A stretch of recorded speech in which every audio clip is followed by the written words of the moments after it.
Le crisi e le avversità spesso diventano occasioni di crescita interiore. A volte penso che sia stato il mio piccolo Pietro a farmi calzare le mie prime scarpe da corsa. Probabilmente le conservo ancora. Di certo non avrei mai immaginato che con quelle o con altre avrei percorso tutti quei chilometri. Passi difficili, a volte tentennanti, a volte dubbiosi, ma poi sempre più convinti e sorridenti. I primi chilometri di corsa li ho percorsi intorno a casa mia, isolato dopo isolato. Ogni passo in più era un piccolo traguardo, sì, un piccolo traguardo. La mia prima vittoria, quella che mi stava facendo vincere la sfida più importante, quella con me stesso e con una vita che dovevo e volevo cominciare a ricostruire. Lo dovevo a mia moglie Enrica, a mio figlio Riccardo e Emma, che nel frattempo era arrivata a illuminare il nostro difficile orizzonte. Poi sarebbe arrivato anche Michele. A volte ci si trova di fronte a cose inspiegabili che un uomo e soprattutto un genitore non dovrebbe mai vivere. La morte di un figlio ti distrugge, ti mette al muro. Pietro ci ha lasciato a soli 6 anni per una malformazione arterovenosa alla base del cervelletto. Ha lottato duramente, con ingenua e inconsapevole forza. La stessa forza che a volte riusciva a trasmettere a me e alla quale mi sono attaccato per trovare quel coraggio di non farmi inghiottire da quel muro di disperazione. E allora accade che si riesca a ripartire proprio da lì, da quel lì che ti ha distrutto, e da lì si trovi la forza di rimettersi in gioco, di rinascere, come persona e come uomo. Era un bivio, pigro, fortemente sovrappeso e fumavo, ebbene sì, fumavo.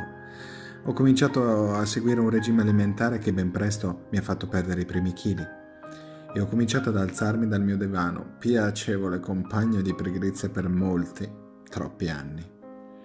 Il mio primo pettorale era di plastica, lo ricordo con tenerezza.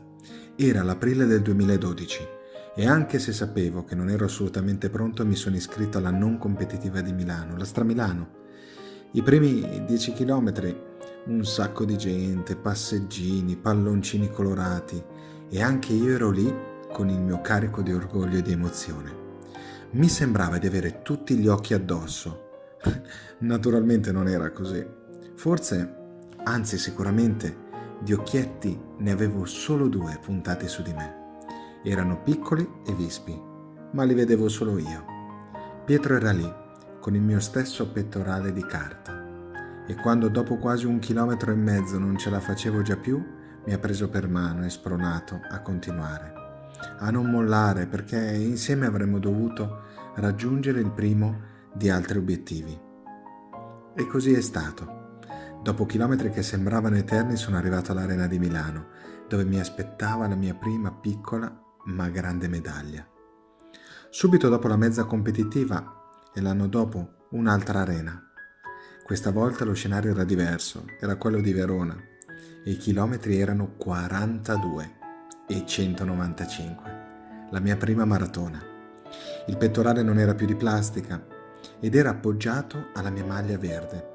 Verde come la speranza, come i colori dei prati, verde come i colori di una società sportiva alla quale mi ero iscritta, la Dipo di Vimercate.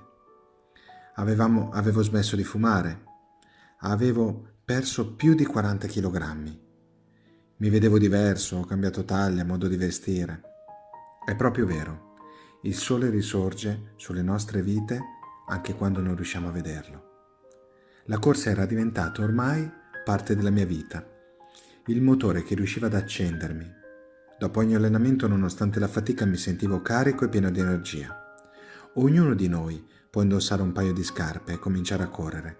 Ognuno di noi può porsi i propri obiettivi, piccoli o grandi che siano, e tentare di raggiungerli.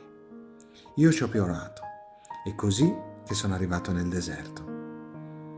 Tra il 4 e l'11 dicembre io e Pietro, con il nostro pettorale numero 6, abbiamo partecipato alla 100 km nel deserto della Namibia, una corsa in uno dei più antichi deserti del mondo. Fin da subito ho voluto che il progetto Run 106 Pietro fosse legato a una raccolta fondi, a favore della ricerca contro il neuroblastoma, un tumore che purtroppo colpisce molti bambini. La cifra da raggiungere era forse troppo ambiziosa, ma volevo, con l'obiettivo di 21.200 euro, dare il mio contributo alla ricerca. I chilometri in realtà erano 104, ma all'arrivo della tappa conclusiva ne avrei aggiunti altri 2, fino a raggiungere il numero 6, 106. 6 come gli anni che ho vissuto col mio piccolo Pietro. E così è stato. Io e lui insieme abbiamo percorso tutte e 4 le tappe e ancora una volta per mano abbiamo calpestato la sabbia di una delle dune più alte del mondo, dove hai realmente l'impressione di toccare il cielo o addirittura che il cielo tocchi te. E lì, tra il rumore del vento, non ho sentito più nulla, la fatica, la sete, il caldo, a tratti insopportabile. Siamo arrivati fino a 61 gradi. E persino anche il dolore alla gamba, che mi seguiva ormai da mesi, come spariti, anestetizzati, per dare finalmente spazio alle emozioni e alle lacrime, questa volta di felicità. Il piccolo principe, in una delle sue note citazioni, disse: «Ciò che rende bello il deserto è che da qualche parte nasconde un pozzo». Nel mio deserto non ho trovato pozzi, ma sicuramente ho avuto la fortuna di conoscere tantissime persone che mi hanno sostenuto, seguito e aiutato a divulgare il mio progetto, permettendomi di completare attraverso le numerose donazioni l'obiettivo Run 106 Pietro. Grazie a tutte le persone che mi sono state vicine e che hanno aiutato a raggiungere questo incredibile obiettivo.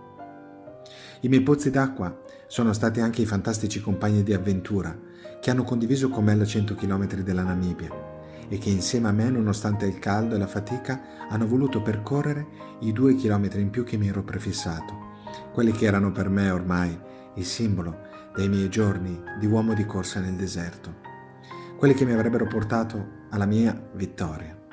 Perché certe gare, giusto perché siamo in ambito sportivo, si vincono con il cuore.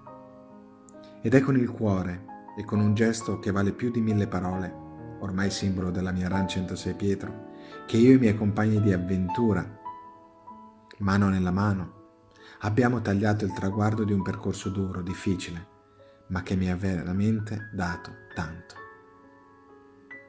Lì mi aspettava la medaglia più bella. Che dire ancora? Il deserto affascina, spaventa, attrae. Il rispetto che ti suscita ti fa comprendere quanto siamo piccoli, noi che spesso nella quotidianità ci sentiamo così grandi ed invincibili. Intorno a me c'erano il nulla e il rumore del silenzio, scandito solo dai miei passi.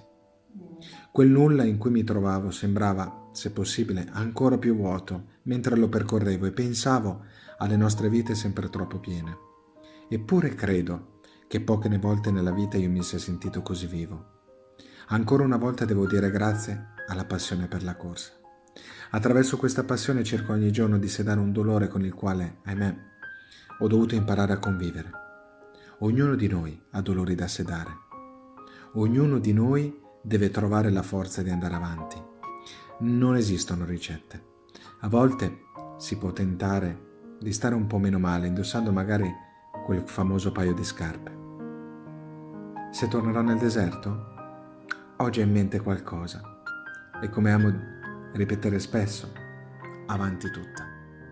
Grazie.